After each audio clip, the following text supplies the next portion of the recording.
Hello, nerds! Thank you for watching Generally Nerdy. This is your Weekend Nerdom Comic Books edition for the week of February 5th, 2018. This week in comic books, we're talking about Star Wars, we're talking about Brian Michael Bendis, other general things that are happening in DC, and other things in general. Quiet on the set, rolling. Hi, I am Bitsy Telek. Hey, I'm Hale Appleman. I'm Walter Kane. I'm Rene Aubergenois. Odo on Deep Space Nine. Michael Dorn, Lieutenant Commander Worf, Star Trek The Next Generation.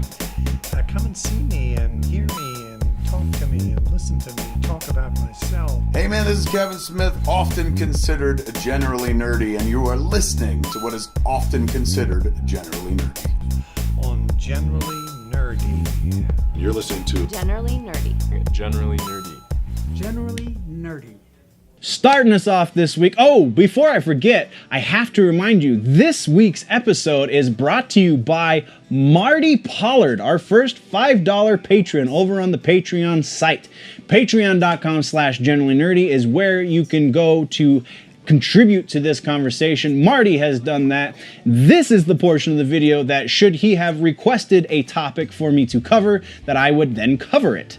That has not happened, so I'm just going to plug. Thank you, Marty. Thank you for everyone who goes over to the Patreon. You can jump on for just $1 a month. You get early access to all the episodes for that $1. If you want more stuff, you can give me more money and I will give you more stuff.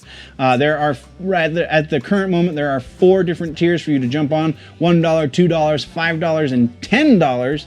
$10, you get books. I give you literature. But yeah, that being said, again, thank you very much, Marty, and we're gonna jump into comic books for the week of February 5th. Now, starting off the news this week is Star Wars. We're jumping right into the big stuff.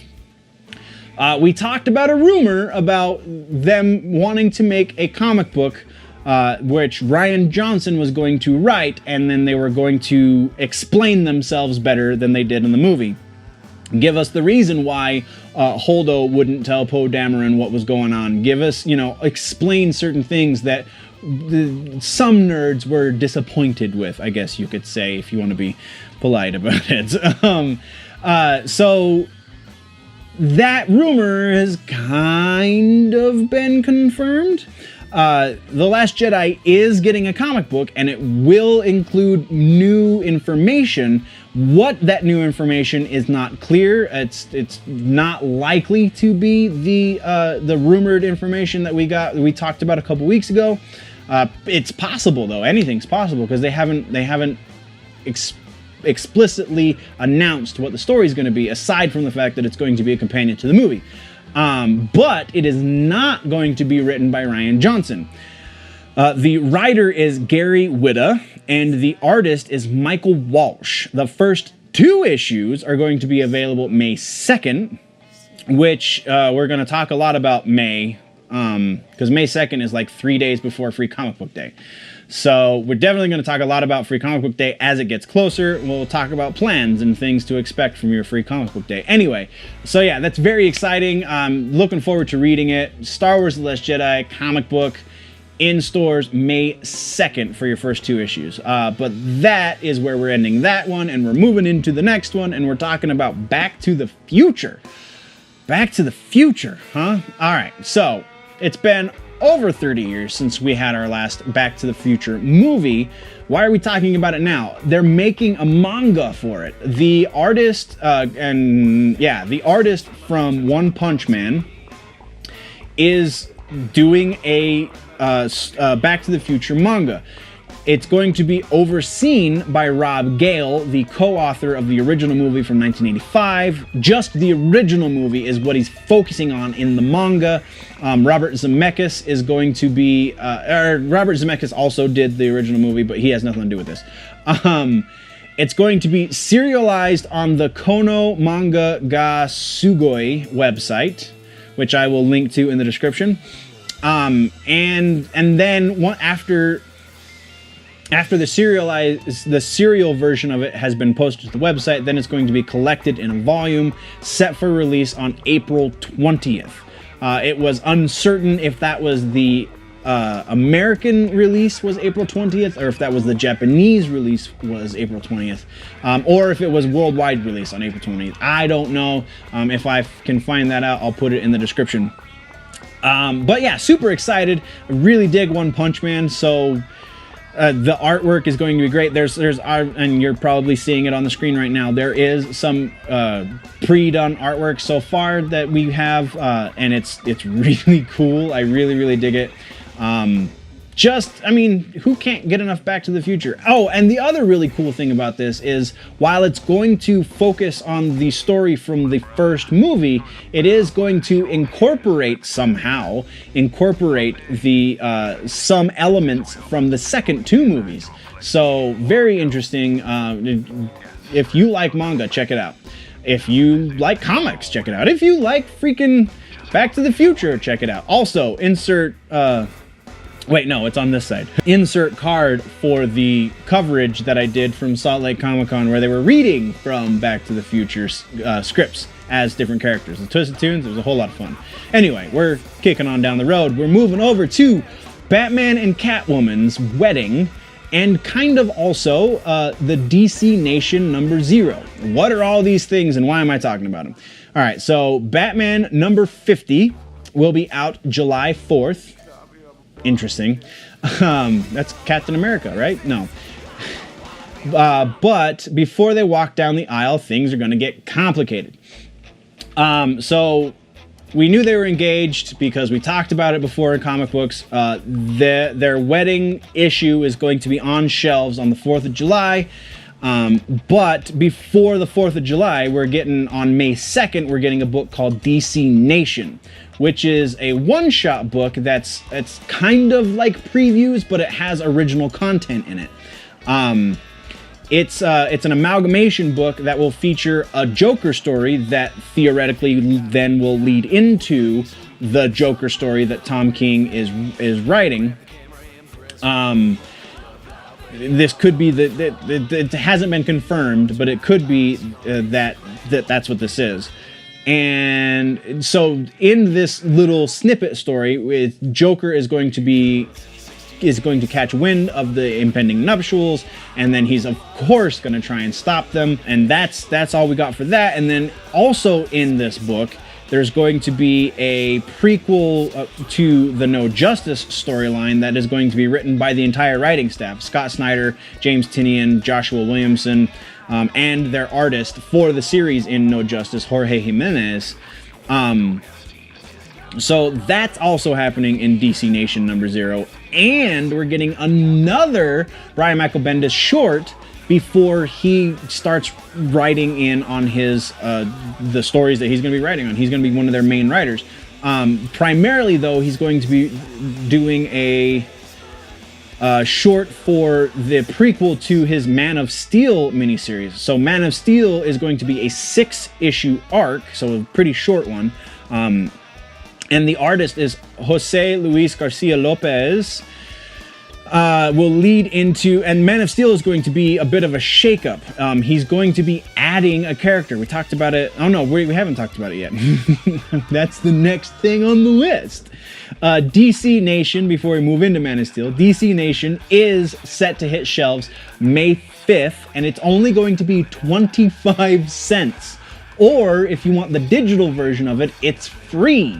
So definitely check that out, because I seriously think this is going to be like a 30-page comic book, which is really not common, and it's only going to be a quarter, so freaking go get it for a quarter. And that is, again, about 3 days before Free Comic Book Day. So again, we'll talk about Free Comic Book Day as it gets closer. Next, though, we've already kind of started talking about it. We're going to keep talking about it. We're talking about Man of Steel. Brian Michael Bendis is doing a 6-issue miniseries that is not going to be a reboot for Superman, like some nerds were afraid. He's not rebooting, he's simply adding to. This is going to be in conjunction with Action Comics and the other Superman stories that are currently going on. It's a 6-issue arc, and the big thing about this 6-issue arc is he's going to introduce a new villain. I really don't remember the last time we got a new Superman villain, so that's really cool. The thing that has me slightly worried about it, though, is he's going to have ties to Krypton. I feel like because in the Superman mythology, Krypton is so long ago, right? Is so long ago in the life of Superman that it's gonna be a really thin kind of storyline that brings in someone new from that destroyed planet. It was a little bit of a stretch with Supergirl, but not much. And then we got Brainiac, and we've had some stuff that has ties, Zod and all kinds of stuff that's had ties to Krypton, and each time it feels like their tie to Krypton and their relevance to the story, that correlation just gets a little thinner every time. So, I mean, it is Brian Michael Bendis. It is one of the greats in comic book writing. So I would hope that it's going to be super solid, but there is an element of trepidation there. And then our final bit, man, we just talked about, oh no, I guess Back to the Future and Star Wars are not DC, but most of this episode has been DC. The last bit has to do with Batman, again, surprise! So, Batman, one of my favorite non-Joker Batman villains is the villain Clayface. I really dug his origin story in the animated comic, and he's one of those that they adapted when the animated series became huge and all the kids were watching it. They adopted some of the things, like Frieza's origin story, Clayface's origin story, and Harley Quinn entirely, all got moved into the comic book world too. So this is the first time we're getting an origin for Clayface in Rebirth, and they're tweaking it a little bit, but it's mostly tweaks that are, again, in line with what we know from the Batman the Animated Series. The story is going to be called Clay. It's going to be told all in Detective Comics Annual #1, which the annuals are always really big issues, so if you can get your hands on it, go for it. It is on shelves now. The writer is James Tynion IV, and the artist is Eddie Barrows. I really dig Batman. I really dig Clayface. He's not the Joker, but man, he's a good villain. Anyway, that is where we're going to end this week's episode. What did I miss? What should we talk about next week? Let me know in the comments down low. But if you want to go a little deeper into the conversation, jump over to the website, generallynerdy.net. It's where you can find all the links to the social medias. All the other freebies are up there. But if you want to contribute, if you want to go even deeper than that, then jump over to the Patreon, patreon.com/generallynerdy, where you can jump on to be a contributor for just $1 a month. I will give you a shout out in the episodes, just like I did for Mr. Marty at the beginning of this episode. Should you decide to go into one of the upper tiers, you will get that shout out. If you are new to the channel, then click that subscribe button. If you like this episode, click the like button. If you're listening on audio, leave me a review. Let me know what you think. If you're watching on YouTube, let's talk about any of this stuff in the comments down low. If you are falling behind in your nerd news and you want to catch up, click or tap right there to the left of my head to do that. But before you go, always remember that if it's generally nerdy, it's probably here.